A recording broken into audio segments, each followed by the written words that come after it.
Today is March 2nd, 2025, and this is our weekly update on the ongoing war between Israel and Hamas and various other enemies on multiple fronts around the Middle East. Shalom, my friends. This is Akiva Gersh with Israel in 5, where we give you everything Israel in 5 minutes. Please like and subscribe. If you have any questions or want to keep the conversation going, please do so below in the comments. Yesterday was the first Saturday in 6 weeks where Israel did not receive hostages being released from captivity in the Gaza Strip held by the Hamas and Islamic Jihad terror organizations. The 6 week ceasefire has officially come to an end, and Israel, with help from America, is trying to extend that ceasefire in order to allow more hostages and eventually all of the hostages, both living and dead, to be released and brought back to Israel. US Envoy to the Middle East, Steve Witkoff, has proposed a plan that would extend the ceasefire during the Ramadan period, which just began 2 days ago, as well as into Passover, which is coming up in about 6 weeks. This would see the release of half the hostages, both living and dead, on the first day of the extension, with the others being released by the end once the final ceasefire is brokered. Israel has accepted this plan. Hamas has refused it.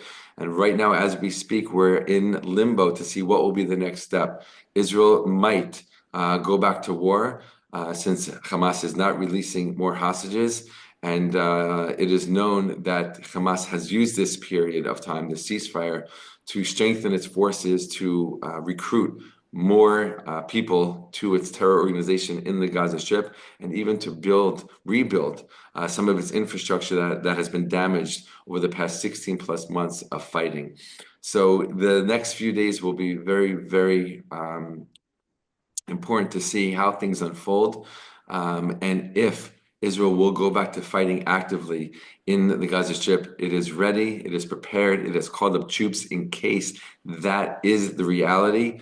And we will update you here at Israel in 5 as to what is going on between Israel and Hamas in the Gaza Strip as facts and details become more clear. On other fronts, over the Syrian border, where Israeli troops have been there since the government has fallen, taken over by rebel troops, there are various Druze communities not far over the Israeli border in Syrian territory, and they were being attacked by the rebel forces who took over the Syrian government a few months ago. Israel is helping them with arms because these Jewish communities have actually declared that they would like to be under Israeli control rather than Syrian control. A very major and even historic, I would say, announcement, because the Jewish people, the Jewish religion, are very, very supportive of any country that they live in. They don't have a nationalistic drive of their own. They don't look to create their own country. Wherever they live, that's where they are, and that's the country that they support. So the fact that Syrian Jews are now proclaiming that they rather live under Israeli law is a very, very big and historic deal. On another front, in southern Lebanon, between Israel and Hezbollah, the ceasefire there is holding, with Israel holding its position in various villages for security reasons. But again, whatever happens in the Gaza Strip in the coming days will impact what will happen in southern Lebanon, most likely. Even the Houthi leadership has come out with a statement saying that if Israel goes back to war in Gaza against Hamas, that they will restart their rocket and drone attacks on Israel, as was the case before the ceasefire.